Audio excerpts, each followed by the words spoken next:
Upgradability in PCs. I pulled up AM4 here, and it's the pinnacle of upgradability for PCs. On the AM4 socket, you could get over 100% gaming performance from the first generation to the last generation of CPUs.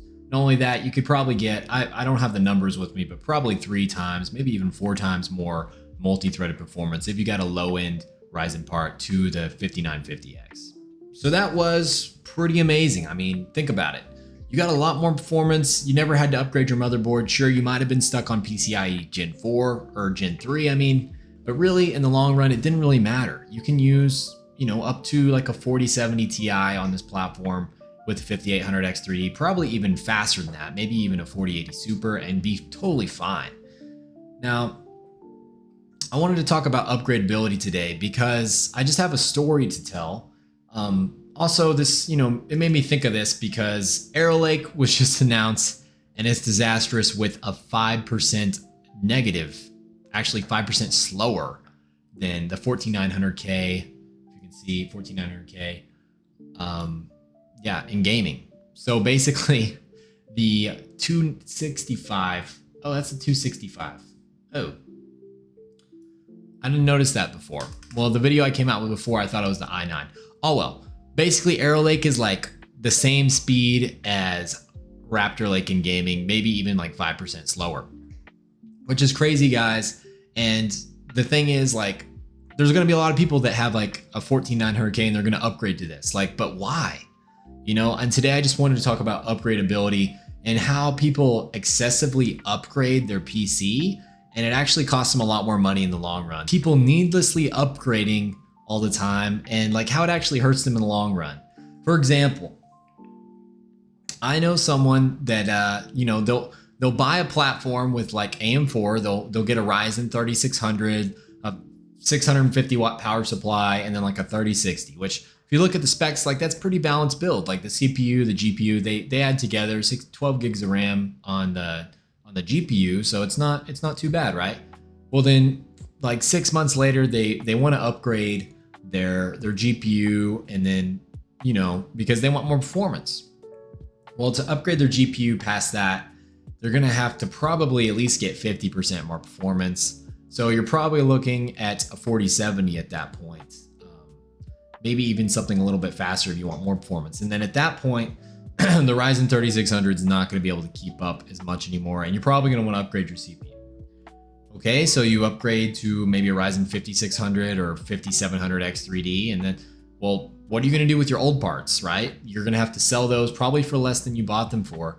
And then maybe even if you want to even beef your GPU, you're going to have to get a better power supply, and that's going to throw you off even more. So, you built a PC for maybe $700, and then 6 months later, you spend another $800 or maybe $900 on upgrading your PC. And now, like the bones of your PC, you still have an AM4 motherboard and all these things, and you have a high-end GPU, like your slower RAM, like and slower SSDs. So like it's not all adding up, right? There's parts of your builds that are unbalanced, which beforehand it was perfectly balanced, and people just want to upgrade all the time. So in the long run, it can actually cost you more money. I recently upgraded from a 13600K to a 13700K. And most of you may be thinking, yes, like I am a victim of this. And I kind of agree, but I am a different case because everything I take out of my PC, I resell by building a new PC, and I actually make profit off it. And well, if you're wondering, I got the 13700K for $220 cash in person. So no extra fees or anything like that.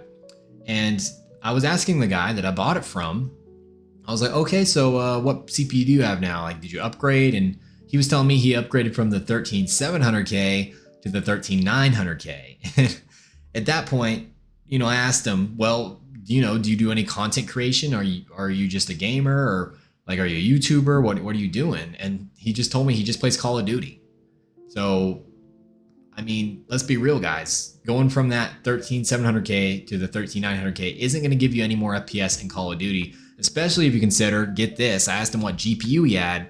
He has a 4070 Super. So yeah, he's not getting any more performance. And Honestly, I know a lot of people like this, and I asked him, okay, well, you have a 4070 Super. Well, what did you have before that? And he said a 4070. So this man is making the most incremental upgrades I've ever seen. And who knows, maybe he's like me and he's trying to play the Facebook marketplace system and get free upgrades, which he told me he got that 13900K for $300 off marketplace. So props to him. That's why he was able to sell me his old one for so cheap. But yeah, like the needlessly upgrading thing, especially if you're buying things new, if you aren't buying things used, it's kind of a trap. You're going to spend a lot more money. You're going to do all this maintenance on your PC. And hey, if you have fun with that and you like it, more power to you, right? But really, like, who wants to upgrade to Arrow Lake? Who wants to upgrade to Ryzen 9000? It's a senseless upgrade, guys. Bigger number, not better. And in fact, with Arrow Lake, it's a smaller number, so definitely not better. And you know, Arrow Lake made me really disappointed. I'm filming this on the same day as I filmed that Arrow Lake video, but yeah, it made me really disappointed because there's so much cool tech that went into Arrow Lake, and it still is just not performing, guys. And it's not like it's horrible. It's going to be really power efficient, just as good as Raptor Lake in performance, which Raptor Lake, as we're seeing now, is actually a really strong performer, as well as in Ryzen 9000. It's just that why upgrade? You know, if you're on a 5800 X3D, if you're on a 7800 X3D especially, or 13700K as I am, there's no reason to upgrade, guys. There's really not. It's probably going to cost you more money in the long run. And it looks like, you know, GPUs like the 5090 are going to be CPU bottlenecked by these CPUs that are stagnating. So I don't see a huge reason to upgrade with all these things going on. I just wanted to talk about that today.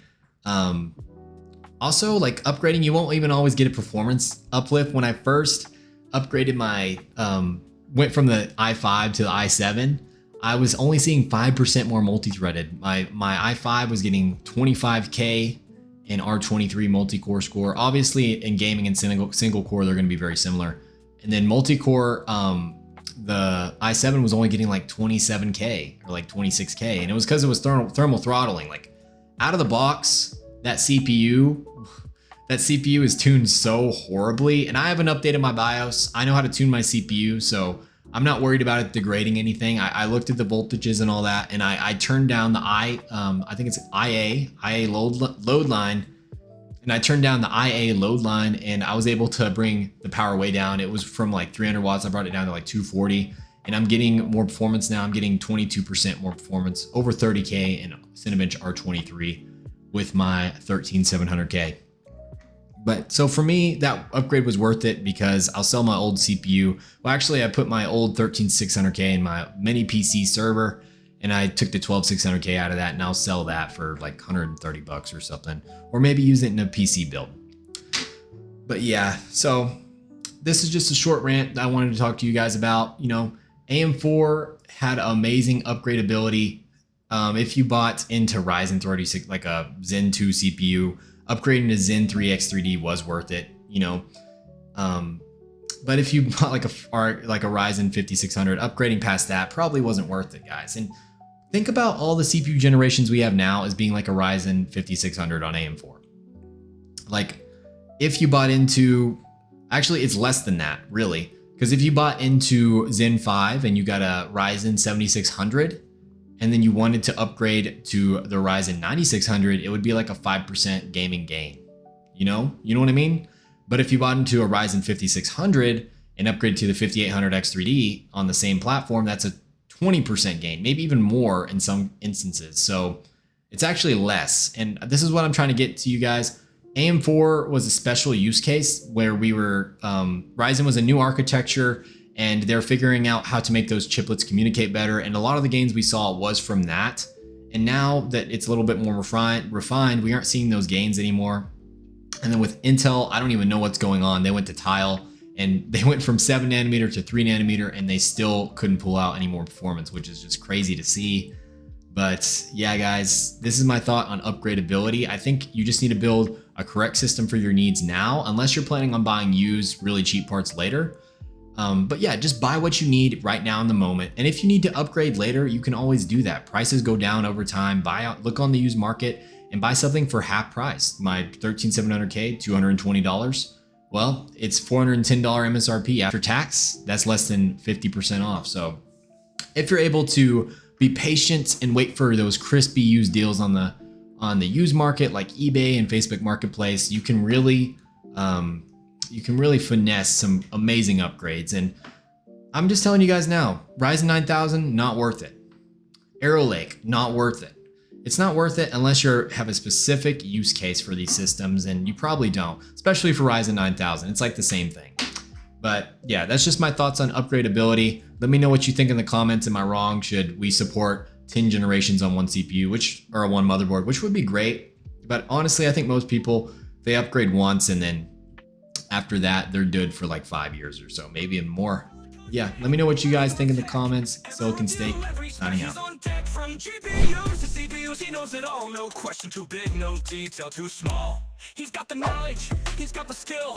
When he drops his take, the haters stand still. Fanboys can cry, but they can't deny. Silicon Steak's truth cuts through the lie.